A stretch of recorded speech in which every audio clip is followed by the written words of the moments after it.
A word from our sponsors: budgets are shrinking, AI is rewriting the rules, and the marketing playbook is changing fast. That's why Possible is where you need to be. From April 27th to 29th in Miami Beach, the most influential brands, marketers, and innovators will connect to make deals, spark partnerships, and shape the future of marketing. If you're serious about growth, visibility, and staying ahead, visit possibleevent.com and secure your spot today. Again, go to possibleevent.com to secure your spot. This podcast is brought to you by Adelaide. Media verification and measurement are undergoing major disruption. Legacy players are pivoting to performance advertising, AI is reshaping brand safety, and attention is replacing viewability. Adelaide is leading this shift with AU, a new way to assess media quality that scores placements based on their potential to drive attention and outcomes before your ads run. Think of it like a credit score for media. Finally, a clear view of quality before you buy. Take the guesswork out of your investment strategy and try Adelaide AU on your next campaign.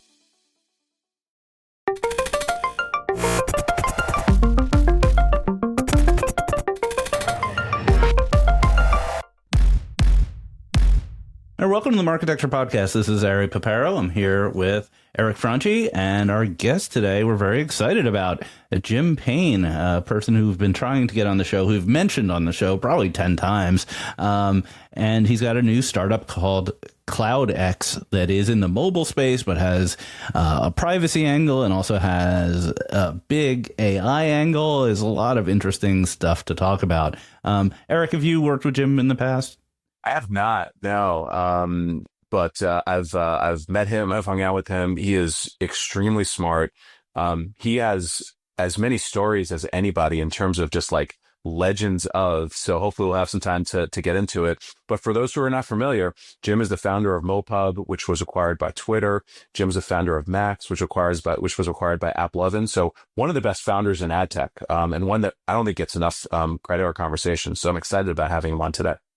Yeah, me too. And then the breaking news as we're recording this is about Pinterest acquiring tvScientific. So we'll have a full breakdown of that and our hot takes and Eric's gloating as an investor in that. It'll all be good. Shout out to Jason Fairchild. Yeah, Jason Fairchild, former guest on the show. So this week we announced the Marketecture Live speaker list, or at least the first tranche of it. We are having a big event, if you haven't heard, on March 10th and 11th. It's 2 days, 1,000 people. You should really buy tickets now if you haven't already. Early bird is ending in January. Partial list of speakers, including Eric and I, of course, but obviously you hear from us enough.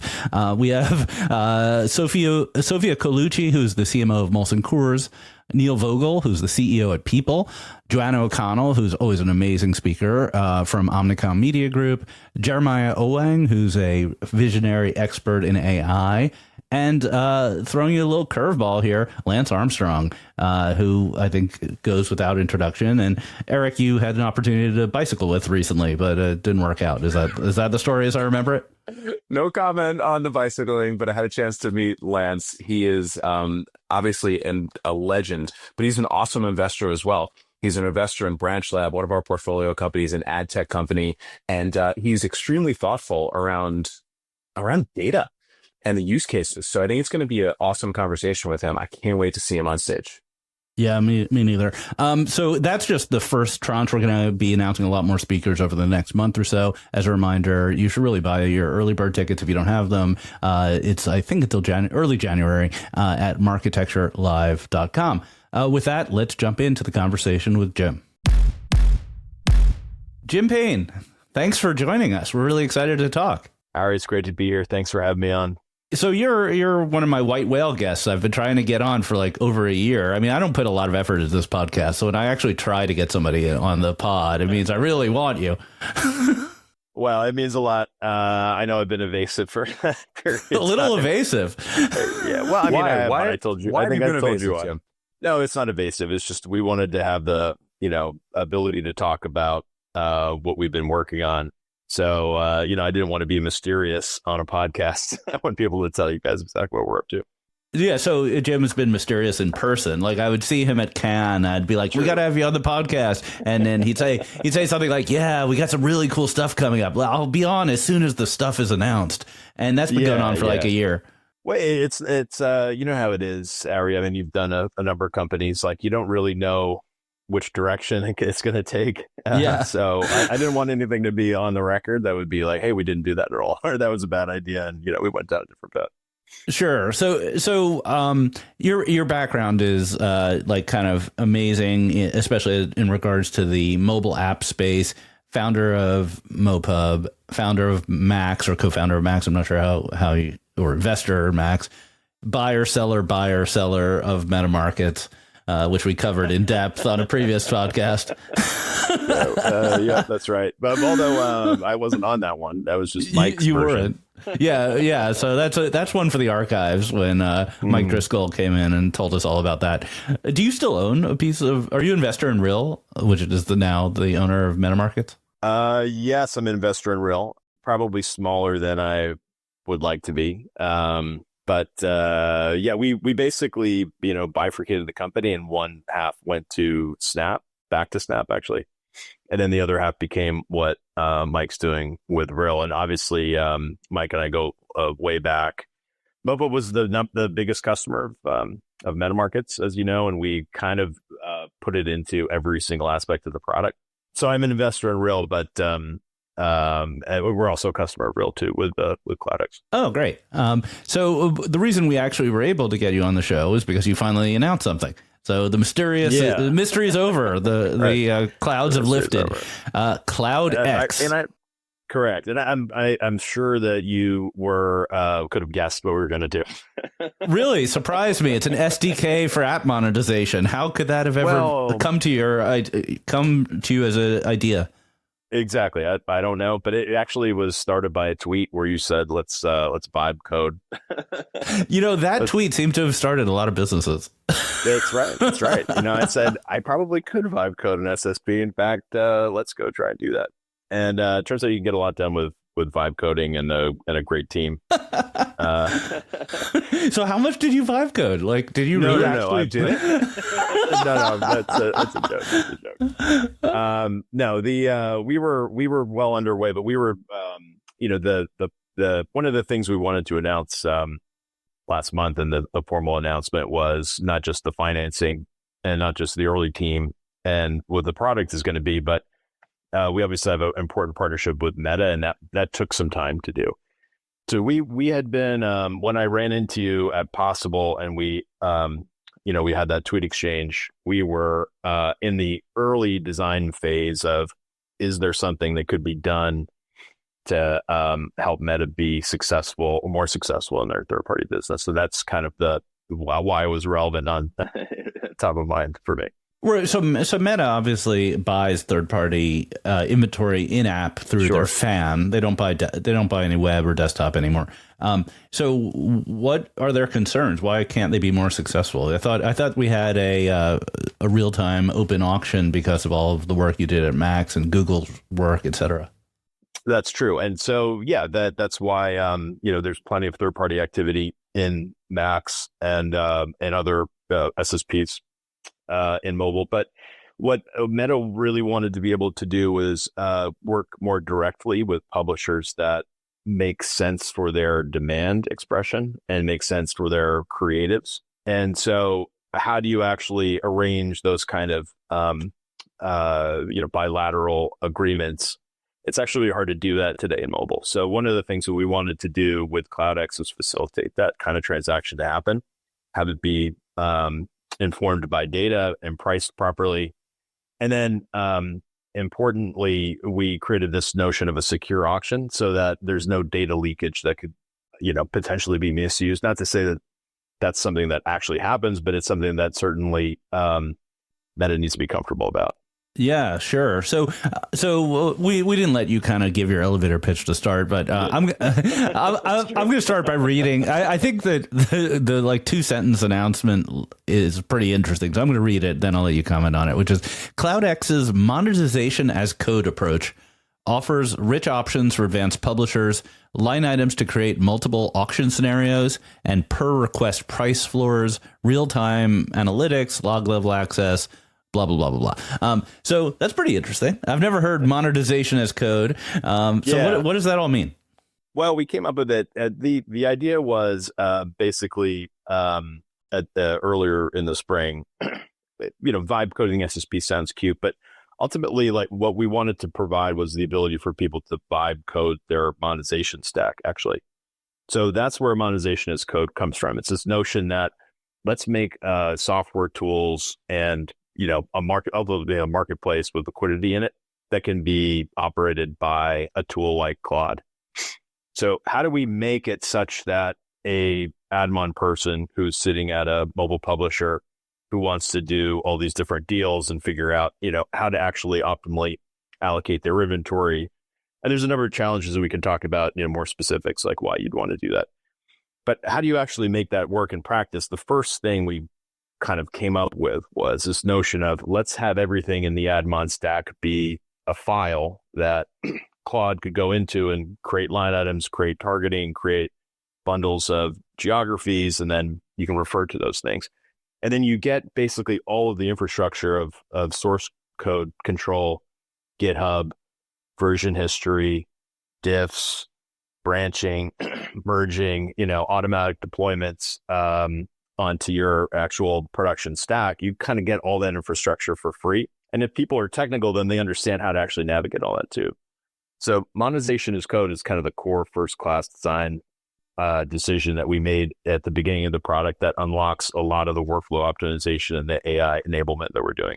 That's fascinating. So, let's do a real business example. You said that we're talking about a publisher's perspective, an app publisher in this case. The app publisher, what business problem might they solve? Like Meta comes knocking and says, give us more inventory for a higher price. Is that kind of a scenario you're talking about? Yeah, that's a scenario for sure. But why would somebody want to do that, right? Because you're kind of getting an optimal, at least spot price in an auction scenario. So you might want to do that because, my user base is not a heterogeneous user base. Or sorry, it is a heterogeneous user base in the sense that you've got long-term users who stick around, and then you've got people who churn out rapidly. So the people who are long-term users who stick around, I probably want to monetize them with ads differently. If I can tell that they're going to be or turn into a long-term user, the LTV calculation is different. And right now, you don't, as a mobile publisher, you don't really have the ability to say, I only want to run meta creative that is, 6 seconds, like a reel style creative for those very, very high value users, and then let the rest of it be monetized more aggressively in a kind of its typical way that a mobile advertising stack operates. So a publisher might want to do that. They don't really have the platform or tool to do that, even for that one case. But if you actually imagine the complexity of a multi-studio publisher with dozens of variations of Sudoku that they've acquired through the years, completely different tech stack. One's an iOS, native app. One's Unity. One's going to be like Flutter, the implementation of it. You got iOS and Android. You've got all these different versions out in the wild to make all the line items to do that simple thing that I was just talking about and actually monitor what's working and making sure that those line item IDs match with the right thing and that they're getting picked up by Meta and we're actually bidding on them properly and the creators are rendering. It's actually a Herculean task. And that's what Claude Code and our chat LLM implementation can actually do for you almost automatically. So most of the ad tech world, broadly speaking, is implementing AI and MCP as a way to automate legacy workflow. Like, you have a workflow where I create a line item, I update, I do blah, blah, blah, blah, blah. And now we have a little chat bot that says, update all my line items at once. It seems like you've skipped that first step and you're just straight on the command line. Yeah. I mean, that's people in our world are more comfortable with native integrations because that's kind of how you have to do it. So, and that's another big piece of work that desktop folks don't think about or care how hard it is. But one of the reasons why the mobile advertising business is completely different in its implementation ultimately Then desktop is because the SDKs are so hard to actually work with and install and do. So, we've got the command line that can do your line item and workflow optimization and ad ops, and that's all well and good, server side stuff. Everybody's happy with that. But we also have the same thing for the client side SDK implementation. So we've got an agent that can put the SDK into the app, create the line items and IDs in the right place in the SDK, whether it's a native iOS or Android or Unity, like I was saying, and then make sure those are created in the server and everything actually maps to each other. And you've got all these other networks that also have placement IDs. And there's just a tremendous amount of work that you've got to make sure is exactly right. And any little problem is a lost revenue opportunity. And I mean, the way this is done traditionally is with a spreadsheet. It's like I have a sheet that says, here's all my line items and here's my segments from the CDP. Like you mentioned, like long-term value, those will be expressed as like a low value segment probably. And so in your world, as I'm imagining it, I haven't seen the actual product here. You're telling Claude, for the low value segments from our CDP and the corresponding line items, change the floor price or whatever has to be done. Yeah, have it be a more aggressive set of auction participants. And we're going to basically ring fence some inventory that we're going to charge a premium for that Meta and other bidders can take away from the open auction. And there's a commercial arrangement that'll facilitate that. But one of the things that I think is, you're probably going to ask me about this, but the thing about mobile is a lot of this stuff has just not happened, right? A lot of the things that you guys typically do in desktop that you're accustomed to doing that everyone does. All right, so you seem to be disparaging me and Eric as desktop guys. I'm a broad advertising guy, and Eric hasn't seen a desktop in years. I think it's a compliment because basically, MoPub and MAX were both inspired by what was happening on desktop, and I just basically brought those things to mobile. So I don't know what I would be doing without you guys, frankly. Just keep coming up with great ideas and I'll bring them over. Tell us about the trusted execution environment, the TEE idea. This has been floating around a lot as related to the sandbox and the cookie environments, but now you're bringing it to the SDK. What does that mean?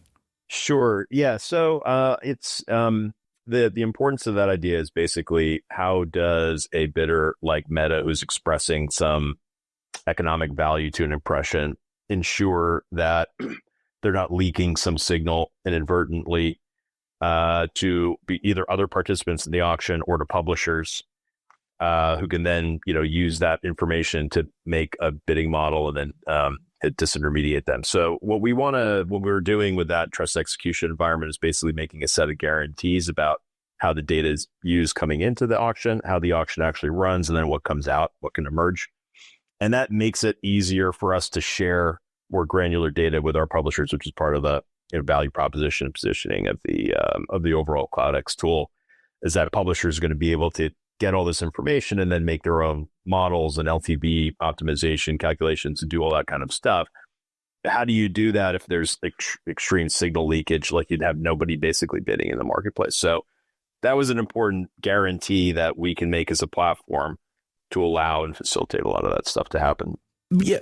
So I haven't looked into this issue technically, but the unified auction from, let's say, Max, which is owned by AppLovin, the signals are all secure within that environment, right? The bid is encrypted and the creatives are encrypted. You probably know who wins, but you don't know the bids. So why is that not sufficient?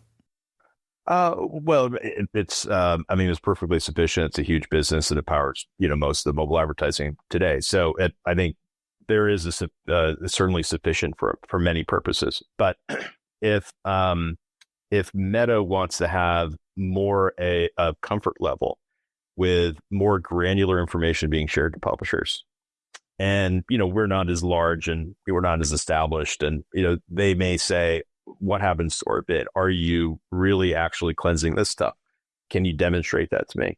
As a new player and as a player who's trying to enable publishers to do more, we have to make some, I think, additional guarantees. And so that's where the secure auction environment came from. And we developed it in close partnership with them, actually. And, essentially it is a GitHub repository with our auction code in it. And if you run an auction on our platform, you get some verification tickets that we can provably demonstrate to you that it use that code to run that auction.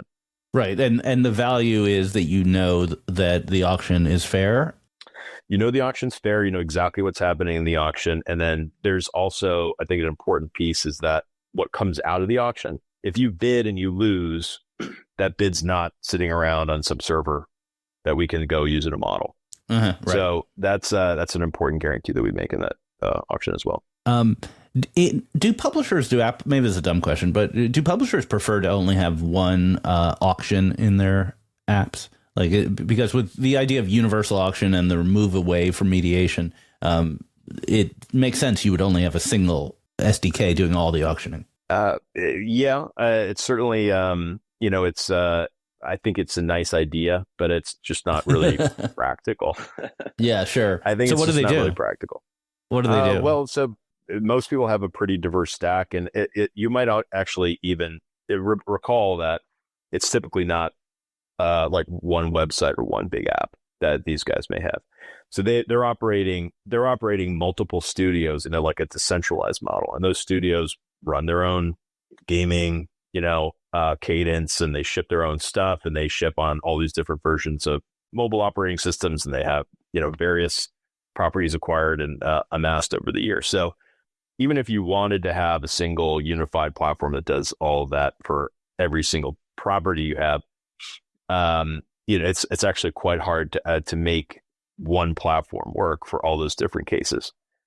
So in reality, and then I would also add too, without being too disparaging, not everybody's figured out how to succeed in the auction, but those folks represent tremendous demand. And so if you want to express that demand into your mobile application for some segment of your user population, you're probably going to have to use a different tool.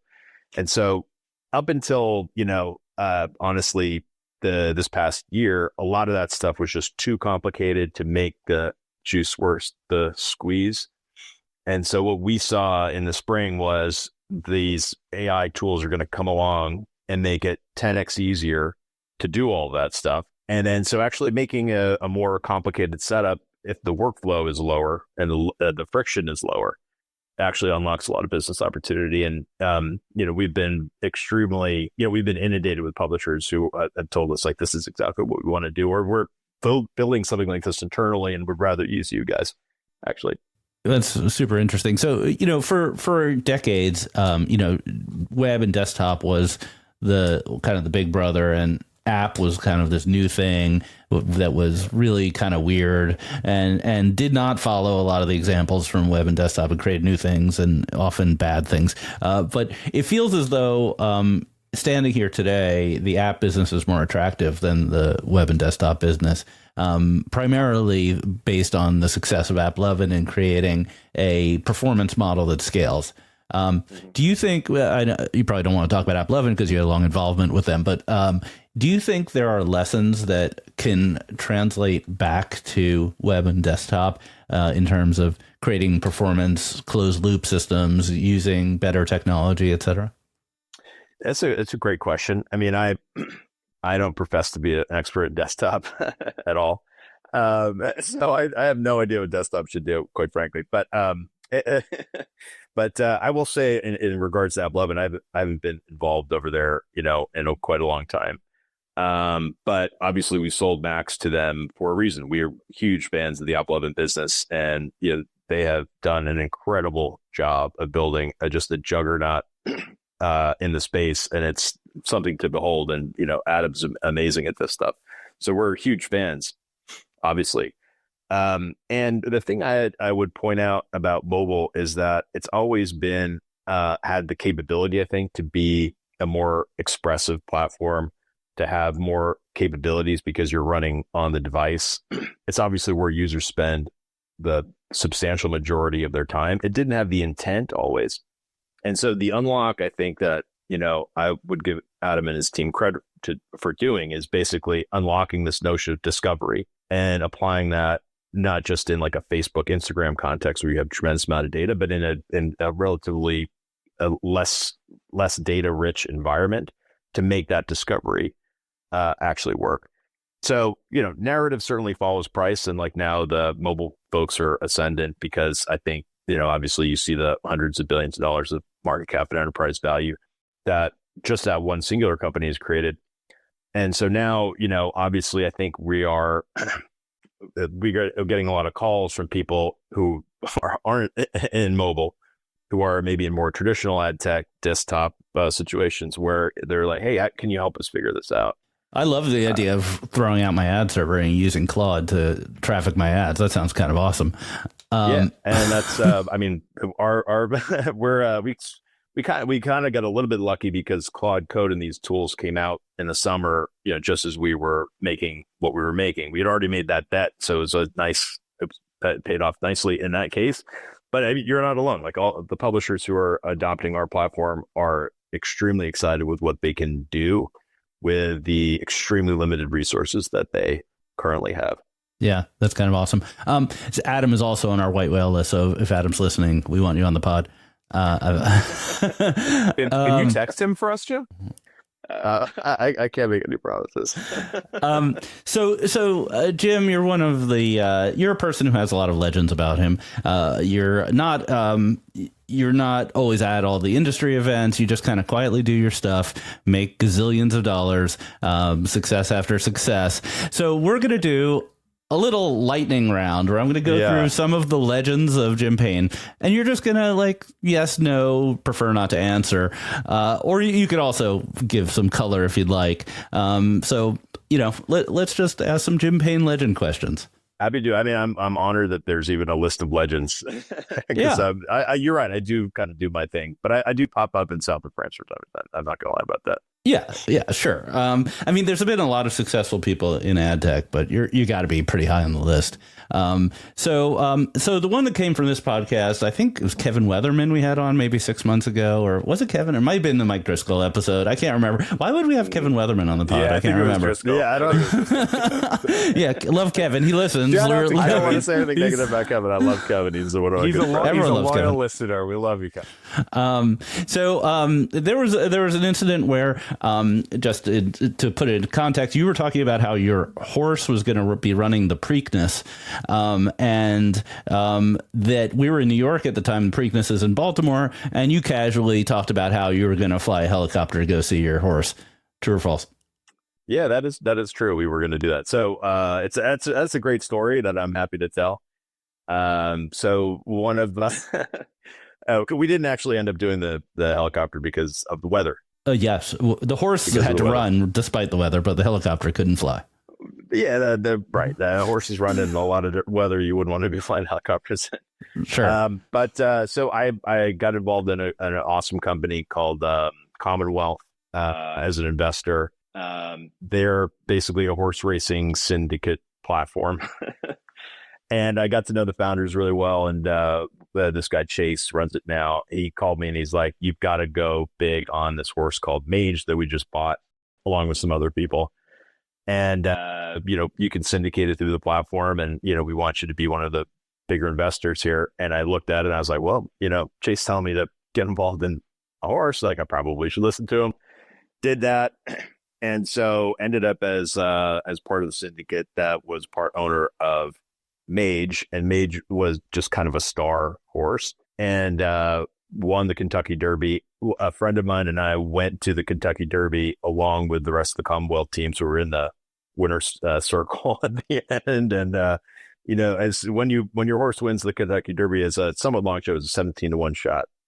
It's kind of a mind blowing experience that security comes in, escorts you to the grounds. You get a mint julep in a silver cup, custom made from that. Yeah, it's amazing. It's an amazing experience. And then, you're sitting there and you're like, I'm on NBC. And so I'm getting all these texts like, why are you in the winner's circle of the Kentucky Derby? Like, all this sort of stuff.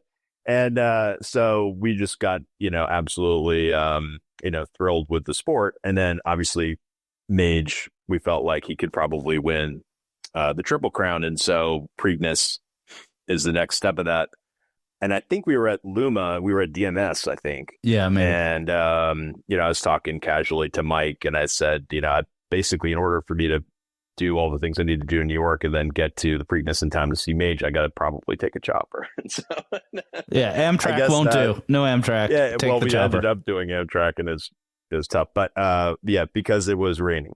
This is what happens when you exit as a founder. So those listening, we have goals. Put it on your mood board. The horse chopper. All right. Next on the list. Is it true that you turned down a Google PM job to start MoPub? Well, I had worked at Google PM before. Okay. So you left Google to start MoPub? No, I actually left Google and then joined AdMob. And I was at AdMob for maybe 2 months.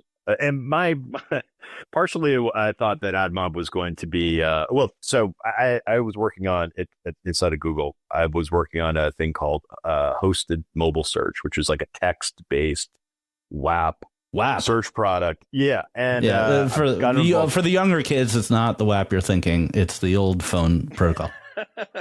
See, I don't even know what that is, man. I don't even know what that means. I'm in touch with the youth. Yeah, I know. Well, you're a media figure. You Google it later. But I don't know if I should. I know enough that said not do that. So anyway, what was I going to say? The WAP product manager. I was working on hosted. Right, I was working on hosted mobile search, and we like BlackBerry was the strategy at Google at the time, and I absolutely loved Google. Loved it. It was like such a good experience for me. Taught me everything I know about how to be a CEO and ship product and all that kind of stuff. It was just absolutely amazing.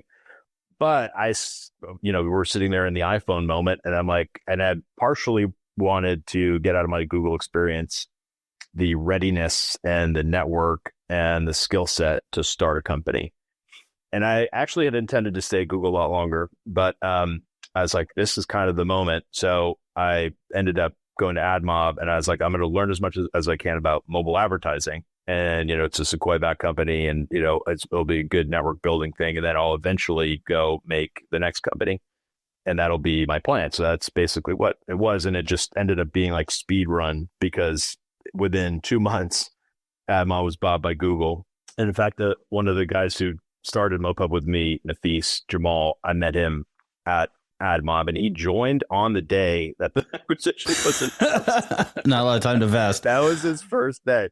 And so, we hung around to see kind of how things would play out with the FTC and stuff like that. But we gained enough conviction during that time that programmatic advertising was exactly what mobile advertising needed. That was basically the core idea for MoPub. Okay, more on MoPub. I know the answer to this question. Is it true you gave me equity as an advisor to do absolutely nothing for MoPub? Yeah, that's a softball, because that's true. But you actually that is true. We had some advisors who did a lot. Some advisors we just wanted to be involved, and I feel like that was good karma. And hopefully you used that money productively, because it actually was probably a lot. It was a shit ton. I've advised and invested in a lot of companies. On the cap table. Yeah.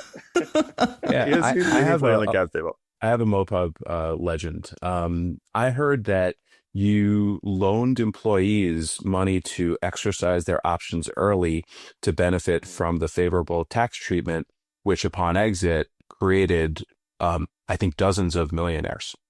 Is this true? Yeah, that's right. There was a Business Insider article that Allison Chantel did on that, and that got me in a bit of a hot water at Twitter. They didn't love that. Oh, really? Yeah, we can edit it out if you want. No, you can keep it. Twitter doesn't care anymore. Yeah, Twitter's dead. Elon runs it. Yeah, sure. I'm sure Elon would be like, "I'm glad you did that," if he's listening. All right, next. I really don't know the answer to this one, but someone told me this. So there's a book, a very famous book called Bringing Down the House, about MIT students who beat the casino. Are you in that book? No, that was before my time. That was before my time. That's false. Yeah, that is a false one. But we drew some inspiration from that. When I was an intern at Microsoft, we did a lot of card counting, actually, because there's nothing else to do in Redmond, Washington. Sure. Great legend. It's a legend. Okay, we debunked it. Okay, the last question. If I was an angel investor in MoPub versus an angel investor in Max, which would have given me a greater return, given that Max was bought by AppLovin for stock? Well, it depends on if you held the APP stock. Some people did, and they're doing extremely well. But it was an extremely high vol ride, and so not everybody stuck with it. But basically, angel investor Max, you would have gotten your money back in the cash portion of the deal, and then had the same size position ultimately in AppLovin at a $2 billion valuation is what it was at the time. Whoa. And Max was a pretty small company when you exited.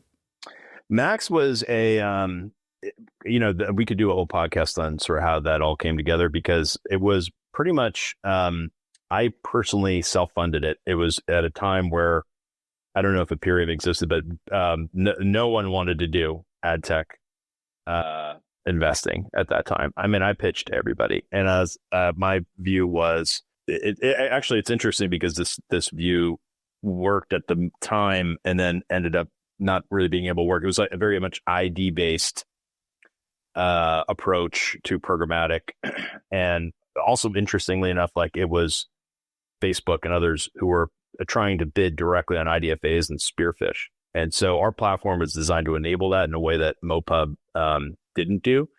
And so I self-financed it and was the executive chairman eventually, and Dan ran it as the CEO.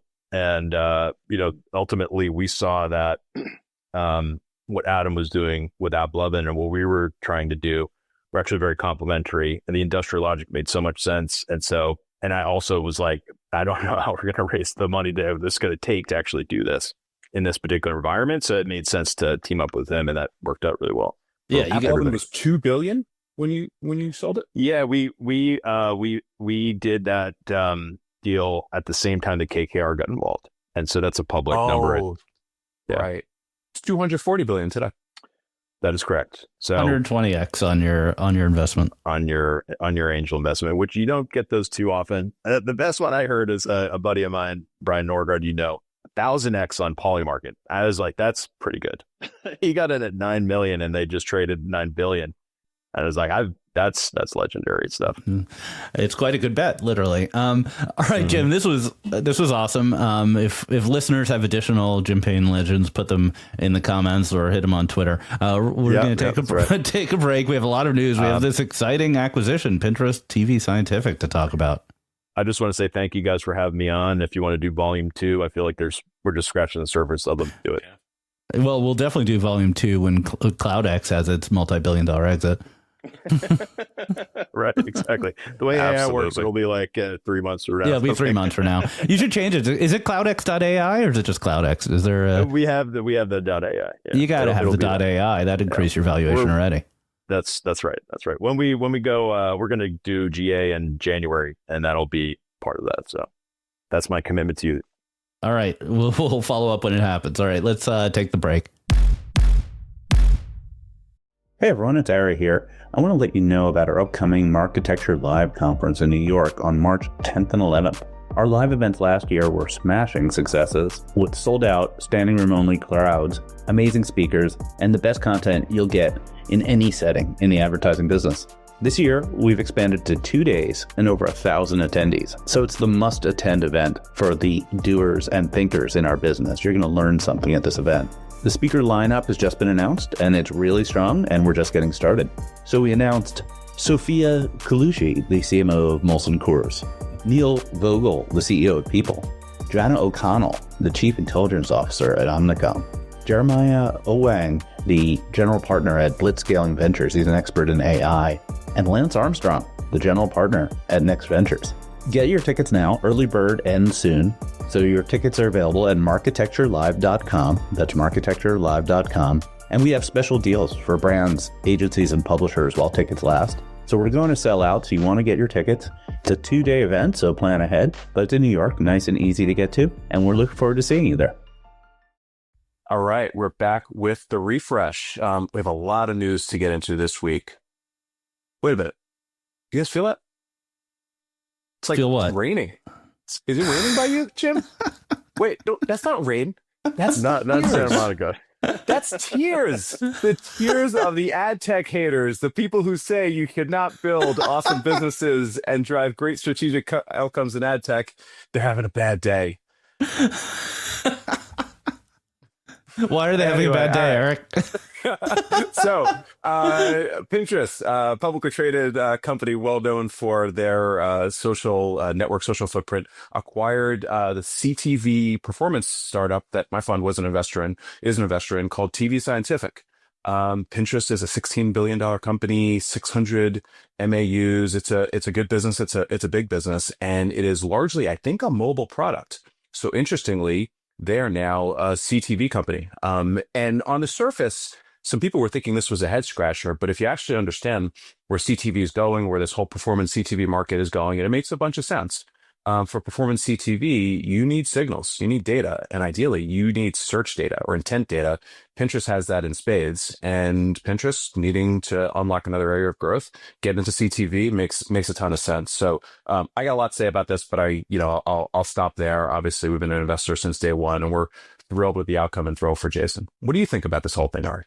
Yeah, congrats on the investment. It's a space we've talked about on this show many times. I'm involved with Vibe, where I was on the board for a while, and I'm very excited about performance TV in general. I think, though, and I wrote this in my little Twitter thread, like the biggest challenge to performance TV is customer acquisition, and these many millions of small advertisers is really the sweet spot here, or maybe it's the 10,000 medium-sized advertisers.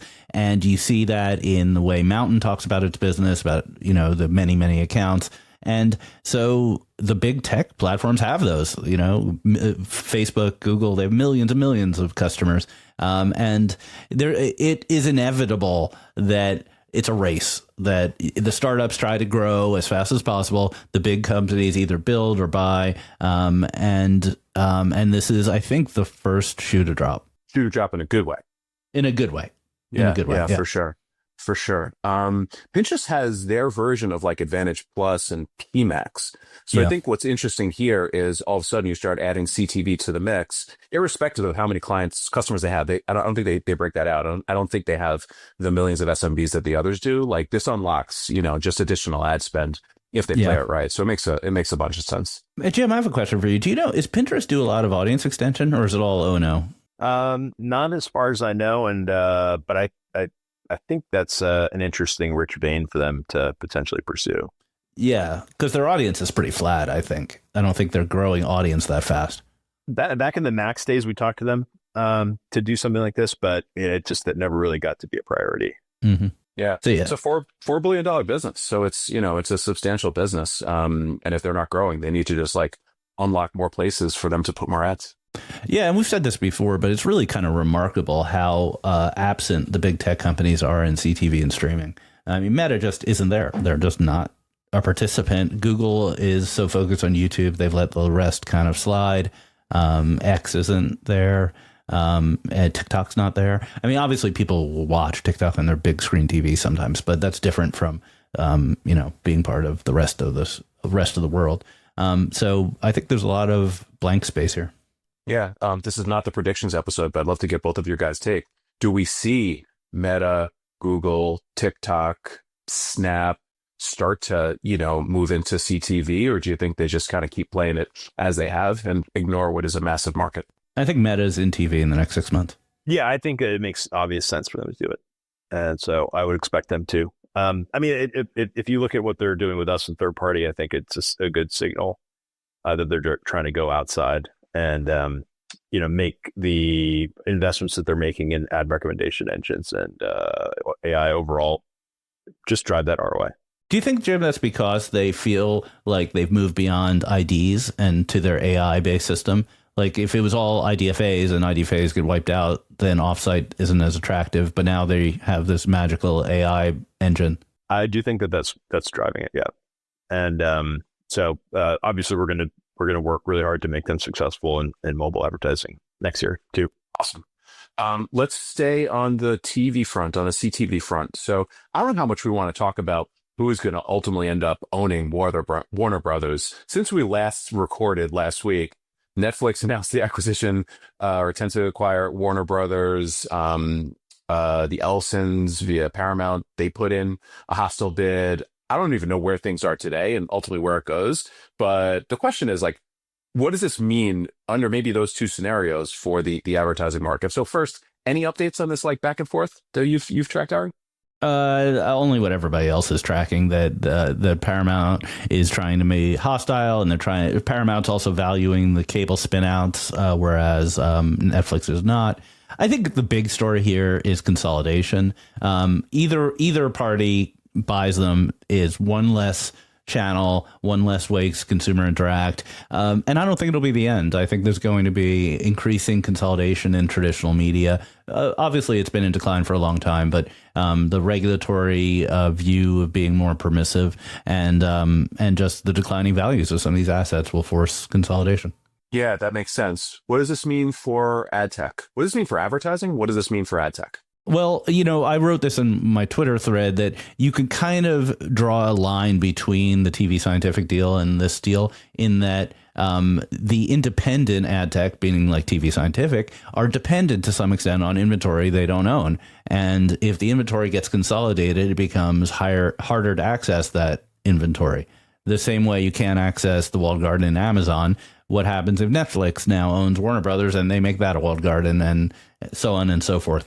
They haven't to date, but they might in the future. So consolidation is bad for independent ad tech is kind of the short answer. It may be good for advertising, though. Mm-hmm. Got it. Jim, you tracking this one? Well, I do spend a lot of time in LA, but I don't have any alpha for you that I can share, unfortunately. You're preparing your own bid. That's right. I got my consortium working on it right now. From what I've heard, LA is up in arms over this, with the potential effects this might have on the movie industry, huh? Yeah, I think, it's interesting because I do spend a little bit of time in that world, and there's still something in the air here about the creative spark that no matter how much Netflix distribution they get, it still comes from some really special product that gets conceived of in some somewhere here in LA and goes into that machine. So I do think it's going to be, while yes, I think the economics obviously go elsewhere. Like ultimately, you can't really replace that. Yep, makes sense. All right, let's move off of CTV. We'll get into DSP. Bunch of acronyms. So there was a report in Digiday and picked up by others that the trade desk, seemingly for the first time, is getting pretty aggressive on signing deals for Q4. I'll pull a quote out that you put in the DACA here, Ari. One indie buyer said TTD offered 1% to 2% discounts on ad tech fees for individual clients if the agency committed to spending $500K or more in Q4 than originally budgeted. Another buyer said they were offered post-auction discounts if they spent at least $750K in Q4. So is this more evidence of, pressure in the DSP market via Amazon, which has been one of the stories of the year, or something else? No, I think it's definitely that story. Amazon competing on price. There was a story that Yahoo DSP is competing on price. Google has always been, DV360 has been the low price competitor in the DSP market. And Trade Desk's message to the street has been just not to pay attention to that. It's not happening. And it's obviously happening. So this is a little gossipy and sort of like it's hot tea. But it'll be very interesting to see the earnings report in when the quarter's over to see if maybe there's a shortfall or maybe they're seeing some movement in their model. Yeah. Is it hot tea though? Because what would you want? Like, let's say you're a TTD shareholder. What would you want TTD to do if indeed there was evidence of pressure in the market? Would you want them to just put their heads in the sand? No, or get out there and compete, get aggressive and start to drive activity? I think this is good. I'm going to offer you a 3-word rebuttal. Post-auction discounts was in that quote that you gave. So they're post-auction discounts means we're not going to change your rate card. You're going to stay with what you pay us, which might be off market, might be a little too high, but we're going to sweeten it. So on the first week of January, we're going to, wire your agency, $10,000, $20,000 to keep you happy. And it'll be up to you, Mr. Agency, if you want to share that with your end client or put it towards the Christmas party. Mm-hmm. Again, just seems like they're in the market competing. I'm not mad at it. But we'll see. Again, to your point, we'll see what Q4 looks like. One other thing on the I guess like CTV DSP front. If you guys caught this, PMG, the indie agency owned by Momentum, they've got this marketplace called Alley, which is pretty cool. And they apparently have rolled out like a Meta CTV DSP functionality in it. So their clients can access basically all the inventory that is now disparately available, in individual DSPs, namely like YouTube via DV360, Amazon via Amazon in a single buying interface. So I think this is pretty good. Yeah, I interviewed an executive from PMG at Cannes about this. They had just released Alley. It's like it's sort of a dashboarding integration tool. Makes it easy for it's really nice looking and stuff. It's, the devil's in the details here, which I don't think we have all the details as to how much they're going really direct versus just, automating the use of the APIs from the DSPs. I think the trend here is agencies actually building parts of the stack to make their operations more smooth, customers stickier, generally reduce costs, and that seems like a really positive thing for any agency to do. Yeah, agreed. And coming from an indie, not a holdco, probably something there as well. Yeah. Let's talk about commerce media, retail media, the launch of new things. So 2 things this week. The first was, so there's some news that Shopify rolled out a new ad network. Mm-hmm. Which it is and it isn't. It's a cross merchant product network. So basically, it will insert an item from another merchant into a storefront. Kind of like how you get with the third party sellers on Walmart, and makes them for sale. So effectively, it's kind of like a RMN disguised as merchandising, not necessarily ads. But I think this is interesting because it keeps shoppers in a store, right? They don't navigate elsewhere if it's a product that fulfills it. And it creates a little bit of a performance loop, right? Like, you will earn ad credits according to the program that you can then push into further promotion by you as a seller on Shopify. So not mad at it. I think it's a pretty cool idea. Not mad at it. There've been a bunch of independent apps in the Shopify ecosystem that did this already, like product recommendation apps, effectively cross retailer. Makes total sense. No brainer. I think, my take here is that Shopify is under investing in this opportunity. They had some announcement, I think a year or more ago, that they're building an ad division, and then nothing really came of that. And to my knowledge, they're not very active in advertising right now. And they have so much data. They don't just have data and intent and technology and all that stuff. They also have merchants who are too small to do it themselves, who are reliant on them for new customer acquisition. And that's just such a sweet spot. They should be much more active, building the, AppLovin of web-based commerce or whatever. Not even web-based commerce. It seems like a huge opportunity for them. Yeah. I mean, again, it's not the prediction episode, but I would imagine in 2026, they have to get aggressive. Is there a head of advertising at Shopify? Maybe they start there. I don't know if there is one. I don't know. Ari at aripaparo.com. What I'd say, these things take a long time.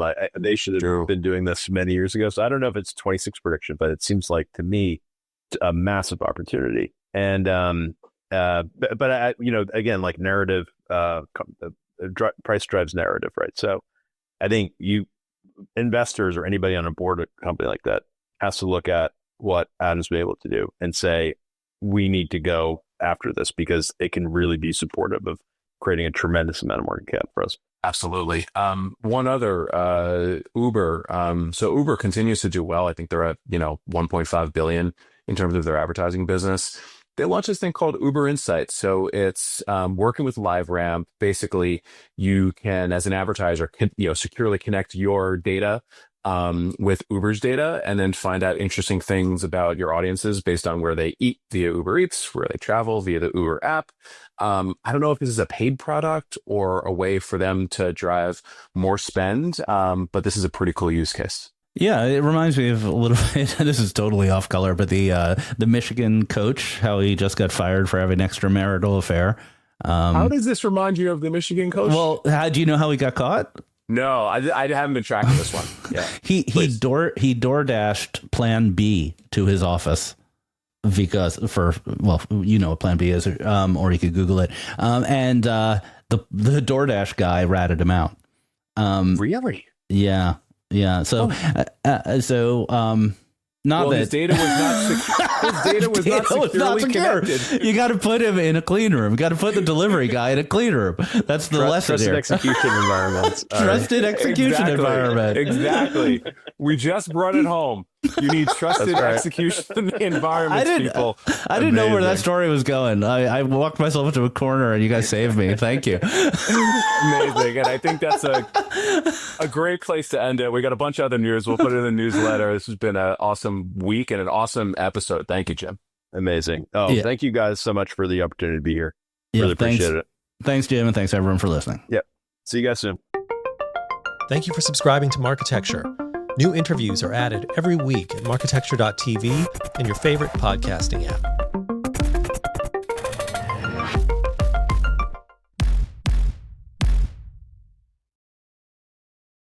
Thank you for listening to the Marketecture podcast. New episodes come out every Friday, and an insightful vendor interview is published each Monday. You can subscribe to our library of hundreds of executive interviews at marketecture.tv. You can also sign up for free for our weekly newsletter with my original strategic insights on the week's news at news.marketecture.tv. And if you're feeling social, we operate a vibrant Slack community that you can apply to join at adtechgod.com.